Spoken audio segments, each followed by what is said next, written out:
जय हिंद। मैं पिंकी विद्यार्थी लाइफ जेस में आपका स्वागत है। आज हम लक्षद्वीप पे चर्चा करेंगे। लक्षद्वीप चर्चे की विषय बनी हुई है। जो व्यक्ति, वस्तु या स्थान चर्चे की विषय बनी हुई होती है उससे अक्सर एग्जाम में सवाल पूछे जाते हैं। तो कहीं ना कहीं लक्षद्वीप से संबंधित सवाल आपके एग्जाम में देखने के लिए मिलेंगे जो आने वाले एग्जाम है। तो अब इससे बढ़िया समझने का प्रयास कीजिएगा। मामला यहाँ पे यह है कि हमारे देश के प्रधानमंत्री नरेंद्र मोदी लक्षद्वीप का यात्रा किए और ये लक्षद्वीप का कुछ वीडियो सोशल मीडिया पर अपलोड किए। जब ये वीडियो सोशल मीडिया पर अपलोड किया गया तो इसी के माध्यम से हमारे देश के प्रधानमंत्री देश की जनता को ये बोले कि आप लक्षद्वीप भी घूमिए, और ये कहीं ना कहीं लक्षद्वीप का ब्रांड एम्बेसडर के रूप में काम किए।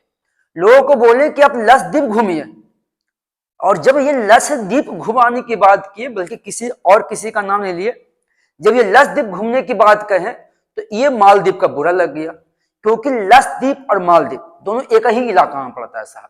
तो मालदीव के लोगों को लगा, मालदीव के मंत्री को लगा कि अगर भारत के पर्यटक, क्योंकि भारत के पर्यटक से ही मालदीव का भोजन चल रही है, भारत के पर्यटक से ही उनकी घर चल रही है, अगर भारत के पर्यटक मालदीव ना जाके वो लक्षद्वीप जाता है, अब वो मालदीव ना जाके लक्षद्वीप जाता है तो कहीं ना कहीं उससे नुकसान होगा। अब लक्षद्वीप का जो मंत्री है वो आपत्तिजनक शब्द का इस्तेमाल किए, जिसमें वो बोले कि लोग लक्षद्वीप का यात्रा कैसे करेंगे, लक्षद्वीप का तो होटल से बदबू आती, इस तरह की कुछ ऐसे खराब शब्दों का इस्तेमाल किए जिससे भारतीयों को बुरा लगा। यही से लक्षद्वीप और मालदीव चर्चे में आ गए। तो हमें मालदीव हम बाद में देखेंगे, सबसे पहले हम लक्षद्वीप क्लियर कर लेते हैं। देखिए साहब, अगर लक्षद्वीप की बात किया जाए, तो देखिएगा ये हमारी भारत है। ये क्या है? हमारी भारत। आप इसे बढ़िया से समझ लीजिएगा। समझ में आ रहा है ना? वीडियो चल रही ना? तो चलिए, ये हमारी भारत है और भारत जो है ना वो 3 समुद्रों से घिरा है। एक तरफ हो गया आपका अरब सागर, एक तरफ हो गया अरब सागर, और नीचे हो गया आपका साहब हिंद महासागर, और इस तरफ हो गया, और गलती सॉरी हो गया, भारत 3 और समुद्रों से घिरा हुआ है, जिसमें एक तरफ हो गया बंगाल की खाड़ी, ये हो गई आपकी बंगाल की खाड़ी, और नीचे हो गया आपका हिंद महासागर, और इस तरफ हो गया अरब सागर। इस तरफ क्या हो गया? अरब सागर। तो याद रखिएगा, भारत 3 समुद्रों से घिरा हुआ है। एक हो गया बंगाल की खाड़ी, दूसरा हो गया हिंद महासागर, और तीसरा हो गया अरब सागर। अरब सागर, हिंद महासागर और बंगाल की खाड़ी, ये तीनों के जो मिलन बिंदु है ना वो है साहब कन्याकुमारी। याद रखिएगा, वो मिलन बिंदु क्या है? कन्याकुमारी। तो कन्याकुमारी भारत का एक ऐसा स्थान है जहां 3 समुद्रों की मिलन होती है, अरब सागर का, बंगाल की खाड़ी का और हिंद महासागर का। तो अगर पूछा जाए कि 3 समुद्रों का मिलन बिंदु कौन है? कन्याकुमारी है। यहाँ पे कन्याकुमारी है। तो देखिएगा, बात हो रही है यहाँ अरब सागर की, बात यहाँ क्या हो रही है? अरब सागर की। तो बताया जाता है कि केरल से लगभग 400 किलोमीटर दूर, केरल से लगभग 400 किलोमीटर एक द्वीप है, केरल से लगभग 400 किलोमीटर द्वीप है, उसी द्वीप का नाम है लक्षद्वीप।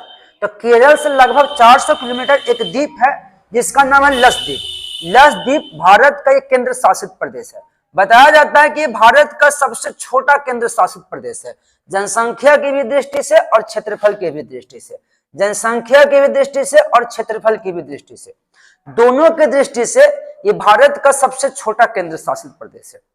चलिए, ये इसकी परिचय हो गई।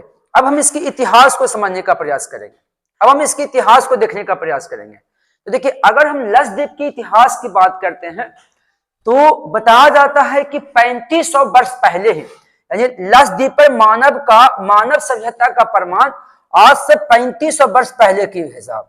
यानी कहने का मतलब 3500 ईसा पूर्व लक्षद्वीप पर मानव रहता था। जैसे होता ना कि इस द्वीप पर कब से मानव रह रहा है।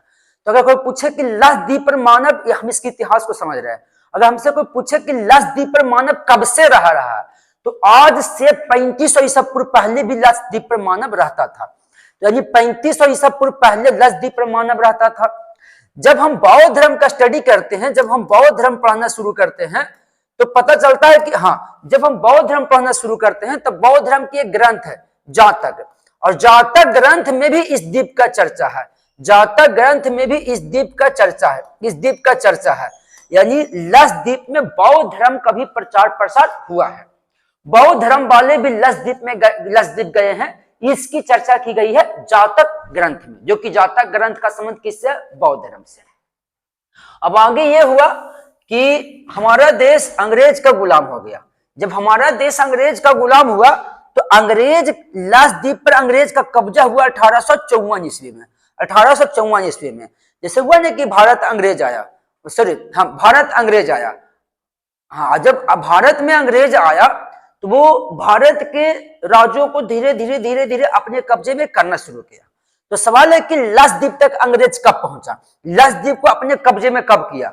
तो अंग्रेज जो है वो लक्षद्वीप को 1854 में अपने कब्जे में कर लिया। तो भारत भी अंग्रेज के ही कब्जे में था। पहले पाकिस्तान भारत में था तो वो भी अंग्रेज के ही कब्जे में था, लक्षद्वीप भी अंग्रेज के ही कब्जे में था। हमारे देश के क्रांतिकारी लोग अंग्रेज के खिलाफ लड़ाई लड़े, जैसे महात्मा गांधी से लेकर चंद्रशेखर आजाद तक है। तो हमारे देश के बहुत सारे क्रांतिकारी अंग्रेज से लड़ाई लड़े और वो लड़कर मजबूती से लड़े और लड़कर अंग्रेज को भगाए। जब वो अंग्रेज के भगाए तो अंग्रेज हमारा देश छोड़ दिया साहब, और 15 अगस्त 1947 को हमारा देश आजाद हो गया। 15 अगस्त 1947 को हमारा देश आजाद हो गया। लेकिन दुख की बात यह है कि हमारा देश से ही एक और देश अलग हुआ जो बना पाकिस्तान। ये हमारा देश से ही एक और देश अलग हुआ जिस देश का नाम क्या है? पाकिस्तान। पाकिस्तान। तो ये पाकिस्तान, ये आपका भारत हो गया। आप लोग को अक्सर बताया जाता है कि जब पाकिस्तान भारत से अलग हुआ, समझ में आ रही ना, बिच रही ना, आपको अक्सर बताया जाता है कि पाकिस्तान जब भारत से अलग हुआ तो जम्मू कश्मीर की लड़ाई हुई। यानी पाकिस्तान को कहना था कि जम्मू कश्मीर हमें चाहिए, भारत को कहना था कि जम्मू कश्मीर हमें चाहिए, लेकिन जम्मू कश्मीर भारत का अंग बना सरदार वल्लभ भाई पटेल की दिमाग से। लेकिन आप एक चीज और समझिए, ये लक्षद्वीप पर भी पाकिस्तान का ध्यान था। पाकिस्तान चाहता था कि लक्षद्वीप पाकिस्तान में आए, लेकिन ये लक्षद्वीप अगर भारत का हिस्सा बना है तो वो भी सरदार वल्लभ भाई पटेल के ही दिमाग से बनी। ऐसा हुआ यहाँ पे ये कि देखिएगा, यहाँ ये है आपकी भारत, ये है आपकी भारत और ये है पाकिस्तान, ये है पाकिस्तान, ठीक है, ये है पाकिस्तान। भारत इसीलिए चाह रहा था कि लक्षद्वीप मेरा हो जाए क्योंकि ये मलबार तट के पास आ रही थी, ये भारत के हिस्से में आ रहा था। पाकिस्तान इसलिए सोच रहा था, उसमें पाकिस्तान को नेतृत्व कर रहा था जिन्ना, मोहम्मद अली जिन्ना। तो चलिए, हाँ, तो देखिएगा ये हो गए जिन्ना, मोहम्मद अली जिन्ना, और ये हमारे हो गए सरदार पटेल, ये हमारे हो गए सरदार पटेल। तो सरदार पटेल सोच रहे थे कि लक्षद्वीप मेरा हो क्योंकि भारत के इलाके में आ रहा है। अगर लक्षद्वीप में भारत का कब्जा होगा, लक्षद्वीप पर भारत की कब्जा होगा या लक्षद्वीप भारत में रहेगा तो फिर अरब सागर, हिंद महासागर को कंट्रोल करना बहुत आसान हो जाएगा। पाकिस्तान सोच रहा था कि लक्षद्वीप मुस्लिम बहुमूल्य क्षेत्र है तो लक्षद्वीप पाकिस्तान की होनी चाहिए। तो भारत अपने नजरिए से देख रहा था, पाकिस्तान अपने नजरिए से देख रहा था। सरदार पटेल लक्षद्वीप को बहुमूल्य समझते हुए देखिए एक मुदलियार है, मुदलियार बंधुओं, ये मुदलियार बंधुओं जो है वो मैसूर का 24वां दीवान एवं अंतिम दीवान था, याद रखिएगा। तो ये मुदलियार बंधु यानी मैसूर कर्नाटक, यानी सरदार पटेल मैसूर के 24वें यानी अंतिम दीवान मुदलियार बंधुओं को बोला कि आप भारतीय सेना के साथ लक्षद्वीप जाइए। और ये मुदलियार बंधु जो है वो भारतीय सेना के साथ लक्षद्वीप जाता है और लक्षद्वीप को पर भारत का तिरंगा झंडा फहरा देता है। लक्षद्वीप पर भारत का तिरंगा झंडा फहरा देता है। उसके आधे घंटे बाद पाकिस्तान की भी सेना वहां पहुंच जाती है, लेकिन जब वहां पहुंचता तो देखता है कि पहले से ही भारत की तिरंगा झंडा तो लक्षद्वीप में फहरा दी गई है, वो उसे फिर वापस लौटना पड़ जाता है। यानी अगर भारत आधा घंटा पहले अगर नहीं जाता तो आज ये लक्षद्वीप पाकिस्तान का होता। तो कहीं ना कहीं पाकिस्तान भी लक्षद्वीप को हासिल करने का दिमाग लगाया था, लेकिन उससे ज्यादा दिमाग हमारे सरदार पटेल लगाए थे और हम आधा घंटा पहले लक्षद्वीप पहुंच गए साहब। चलिए अब आगे की बात करते हैं। अब आगे देखा जाए, देखिएगा जिससे आप लक्षद्वीप कहते हैं, तो देखिएगा ये जो लक्षद्वीप है ना, ये लक्षद्वीप, तो लक्षद्वीप जो है वो 1 नवंबर 1956 ईस्वी को इसका गठन हुआ साहब। लक्षद्वीप का गठन हुआ 1 नवंबर 1956 ईस्वी को, या इसका स्थापना हुआ या फिर एक केंद्र शासित प्रदेश बना, जो भी बोलिए, ये केंद्र शासित प्रदेश बना। तो लक्षद्वीप का गठन या लक्षद्वीप का स्थापना या लक्षद्वीप केंद्र शासित प्रदेश बना 1 नवंबर 1956 ईस्वी को, इसीलिए 1 नवंबर को लक्षद्वीप का स्थापना दिवस मनाया जाता है। जिसको आप लक्षद्वीप कह रहे हैं वो पहले लक्का द्वीप के नाम से जाना जाता था, ये मिनिकॉय द्वीप के नाम से जाना जाता था, ये अमीन द्वीप के नाम से जाना जाता था।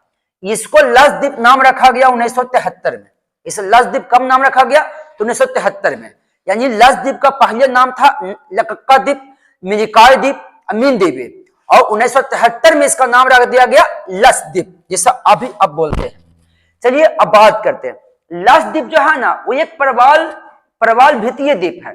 जैसे आप ऑस्ट्रेलिया की प्रवाल भित्ति का नाम सुने होंगे, समझना। तो प्रवाल भित्ति क्या होती है वो आपको एक अलग वीडियो में बता दी जाएगी। उस कैल्शियम कार्बोनेट की चूना पत्थर का नाम आता है उसमें। तो बस इतना यहाँ पे समझिए कि लक्षद्वीप जो है वो प्रवाल द्वीप है। लक्षद्वीप पूछेगा आपको कि भारत का कौन सा ऐसा द्वीप है जो प्रवाल द्वीप है, तो लक्षद्वीप जो है प्रवाल द्वीप है, जिसमें बहुत सी मछलियां रहती है, इसका पानी एकदम साफ रहता है, साफ। समुद्री खीरा भी इसी में पाया जाता है। तो देखिएगा लक्षद्वीप जो है ना एक प्रवाल द्वीप है, ये प्रवाल द्वीप का उदाहरण है। प्रवाल द्वीप का अलग से एक वीडियो बना देंगे। बताया जाता है कि मूंगा जीवों के अस्थि पंजरों से निर्मित है।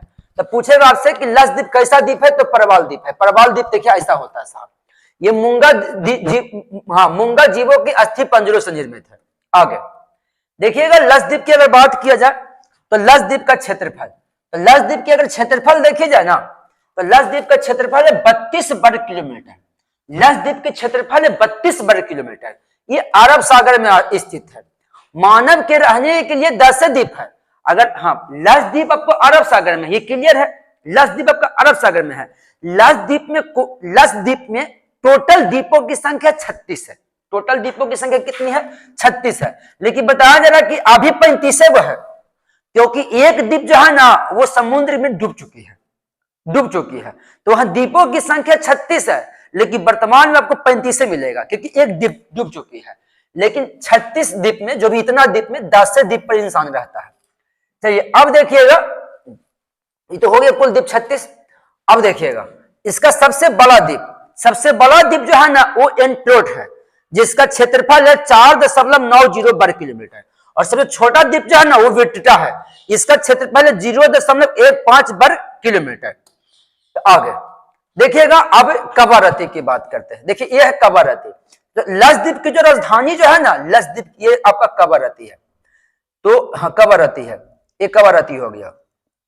तो ये जो कवारत्ती जो है वो लक्षद्वीप की राजधानी है साहब। ये अगर लक्षद्वीप है, ध्यान देगा, अगर ये लक्षद्वीप है तो लक्षद्वीप की जो राजधानी है वो कवारत्ती है। लक्षद्वीप की जो राजधानी है कवारत्ती है।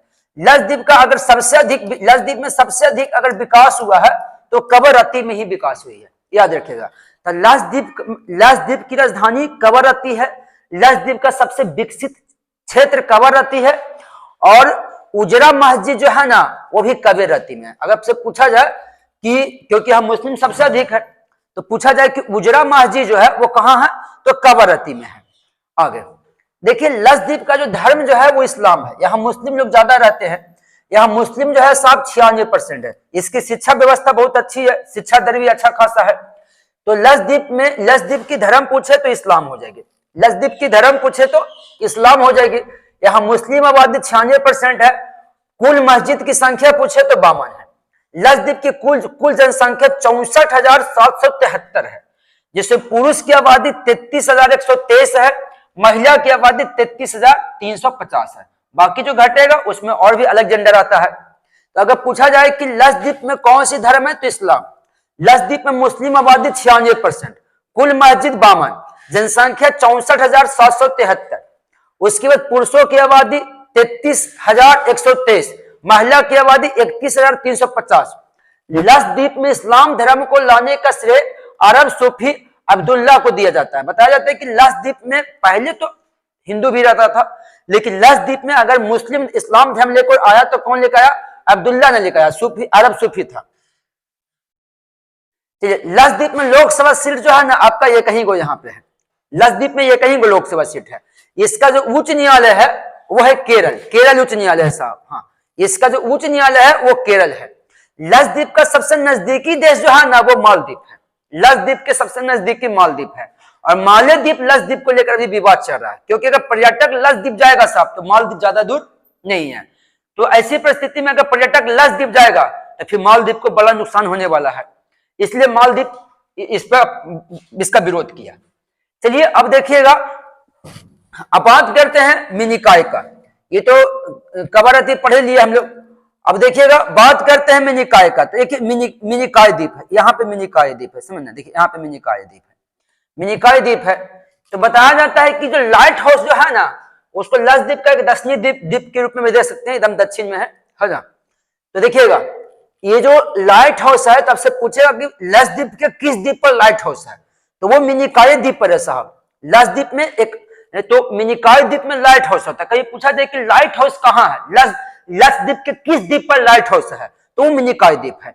बल्कि लाइट हाउस का निर्माण 1885 में हुआ था। इसका निर्माण अंग्रेजों द्वारा किया गया था, अंग्रेजों द्वारा किया गया था। इसका निर्माण करने के लिए ईंट मंगाया गया था, वो लंदन से मंगाया गया था। इसका निर्माण करने के लिए ईंट कहां से लाया गया था, तो लंदन से लाया गया था। आगे अब देखिएगा कुछ डिवाइड करने वाला है। तो देखिएगा यह 8 डिग्री चैनल है। तो कह रहा है कि 8 डिग्री चैनल किसको किसको जोड़ रही है, अलग करती है। 8 डिग्री चैनल किसको किसको अलग करती है। तो देखिएगा यहाँ पे है मालदीव, ध्यान देगा। देखिए यहाँ पे आपका है मालदीव और यहाँ पे है मिनिकॉय द्वीप। तो ये जो मालदीव है और ये जो मिनिकॉय द्वीप है, ये दोनों का अलग करने वाले चैनल जो है ना वो 8 डिग्री चैनल है। यानी समझ चुके कि ज्यादा दूर नहीं है। फिर यहाँ पे देखिए इसको दिखाया गया, ये आपकी मालदीव है और ये मिनिकॉय द्वीप है। और मालदीव मिनिकॉय द्वीप को अलग करने वाले चैनल का नाम है 8 डिग्री चैनल। यहाँ पे देखिएगा 8 degree channel. Minicoy 8 degree channel किसको किसको अलग किया, मिनिकॉय को किया और मालदीव को किया। बताया जाता है कि इसका नाम इसीलिए 8 डिग्री रखा गया है क्योंकि यह भूमध्य रेखा के उत्तर में 8 डिग्री अक्षांश रेखा पर स्थित है। इसको 8 डिग्री चैनल नाम रखने का मुख्य कारण है कि भूमध्य रेखा के उत्तर में 8 डिग्री अक्षांश पर यह स्थित है। फिर आगे फिर देखिएगा 8 डिग्री के बाद आप आइए 9 डिग्री चैनल। तो मालदीव और मिनिकॉय द्वीप को 8 डिग्री चैनल अलग किया और मिनिकॉय को लक्षद्वीप अलग किया साहब 9 डिग्री। यहां से देखिएगा ये हो गया मालदीव, ये विवादित इलाका भी इसी से विवाद चल रहा हम लोग का। तो ये है मालदीव और ये है मिनिकॉय द्वीप और ये है लक्षद्वीप। तो मालदीव और मिनिकॉय को अलग किया 8 डिग्री चैनल और मिनिकॉय और लक्षद्वीप को अलग किया 9 डिग्री चैनल, याद रखिएगा। तो मालदीव और मिनिकॉय, ध्यान देगा, मालदीव और मिनिकॉय को अलग किया 8 डिग्री चैनल और मिनिकॉय और लक्षद्वीप को अलग किया 9 डिग्री चैनल। अब देखिएगा 9 डिग्री चैनल कौन कौन अलग किया, लक्षद्वीप और मिनिकॉय का। इसका नाम इसीलिए रखा गया 9 डिग्री चैनल क्योंकि यह भूमध्य रेखा के उत्तर में 9 डिग्री अक्षांश पर स्थित है। आगे अब देखिएगा ये तो हो गया। अब आते हैं 10 डिग्री चैनल। तो देखिए कर 10 डिग्री चैनल जो है ना वो छोटा अंडमान द्वीप और कार निकोबार द्वीप को अलग करती है। देखिएगा कार निकोबार है और ये छोटा अंडमान है साहब। तो कार निकोबार अंडमान निकोबार वाली बात है, कार निकोबार और छोटा अंडमान को अलग करती है कौन, 10 डिग्री चैनल। तो ये आपका 8 हो गया, ये आपका 9 हो गया, ये 10 हो गया। याद रखिएगा मालदीव मिनिकॉय द्वीप 8 डिग्री, मिनिकॉय और लक्षद्वीप 9 डिग्री और छोटा अंडमान और कार निकोबार 10 डिग्री चैनल। तो देखिएगा 10 डिग्री चैनल बताया जाता है कि ये भूमध्य रेखा के उत्तर में 10 डिग्री अक्षांश पर रेखा पर स्थित है, इसलिए इसका नाम रखा गया 10 डिग्री चैनल। फिर डक्कन पास साहब, यहां पर देखिए डक्कन पास है, डक्कन पास है। डक्कन पास जो है ना उत्तरी अंडमान और मध्य अंडमान, ये उत्तरी अंडमान और मध्य अंडमान। देखिए यहाँ पे देखिएगा ये कार निकोबार है ना, ये छोटा अंडमान है ना, 10 डिग्री चैनल इसको अलग किया और अलग किया। देखिए डक्कन पास है जो बड़ा अंडमान, उत्तरी अंडमान और मध्य अंडमान को ये अलग करती है डक्कन। तो डक्कन पास किसको किसको अलग करती है, उत्तरी अंडमान और मध्य अंडमान को। आगे देखिएगा लक्षद्वीप को लेकर एक समस्या यह है कि वहां एक ही वो हवाई अड्डा है जिसका नाम है अगाती हवाई अड्डा। वहां पे और भी हवाई अड्डे बनाने की प्रयास सरकार कर रही है, शायद कुछ दिनों में बन जाएगा, लेकिन फिलहाल एक ही हवाई अड्डा है। तो बहुत से पर्यटक अगर प्रयास करते हैं कि वहां हम जाए तो बहुत से पर्यटक का कंट्रोल वहां पे नहीं हो पाएगा क्योंकि देखिए वहां पे ये होटल है साहब और उसका जो होटल जो है ना वो 150 को होटलें है, 150 को होटलें इस तरह से, तो कितना को कंट्रोल करेगा। तो अगर बड़ी मात्रा में पर्यटक जाता है तो लक्षद्वीप अभी कंट्रोल नहीं कर पाएगा, लेकिन सरकार व्यवस्था कर रही है, आने वाले समय में हो जाएगा। देखिएगा लक्षद्वीप में एक अभियान भी है जिसका नाम पिट्टी पक्षी अभयारण्य। तो आपसे पूछेगा ना कि पिट्टी पक्षी अभयारण्य कहाँ है, तो पिट्टी पक्षी अभयारण्य जो है ना वो लक्षद्वीप में है, इसे भी याद रखिएगा। देखिएगा ये है कावारती द्वीप, ये है कावारती द्वीप, कावारती द्वीप लक्षद्वीप में है, लक्षद्वीप में है। ये द्वीप घूमने लायक जगह है, इसको आप यहाँ पे घूम सकते हैं जाइए तब। फिर ये बारगम द्वीप, ये जो बांगरम द्वीप है, बांगरम द्वीप, ये जो बांगरम द्वीप है ना, यहाँ से आप प्रभाल भित्ति को देख सकते हैं, समुद्री मछली को देख सकते हैं, समझ ना, ये आपका समुद्री खीरा को देख सकते हैं। उसके बाद किलपनी द्वीप है, यहाँ से समुद्री लहर को देख सकते हैं। अगती द्वीप है, यहाँ से खजूर का पेड़ की मजा लीजिए। ऐसे भी खजूर जो है वो यहाँ अधिक मात्रा में पाई जाती है। यहाँ के लोगों का मुख्य पेशा है खजूर का पेड़ उगाना, खजूर उगाना और मछली पकड़ना। यहाँ के लोगों की मुख्य पेशा यही है साहब। आगे देखिएगा, यहाँ पे एक मरीन संग्रहालय है। पूछा जाए कि मरीन संग्रहालय कहाँ है, तो लक्षद्वीप में है। यहाँ पे संग्रहालय में देखिए तरह तरह की समुद्र मछलियों का कंकाल तंत्र को देखने के लिए मिलेगा मरीन संग्रहालय में। तो मरीन संग्रहालय कहाँ, लक्षद्वीप में है। यहाँ पे क्या मिलता है, समुद्री मछली की कंकाल तंत्र देखने के लिए मिलता है। चलिए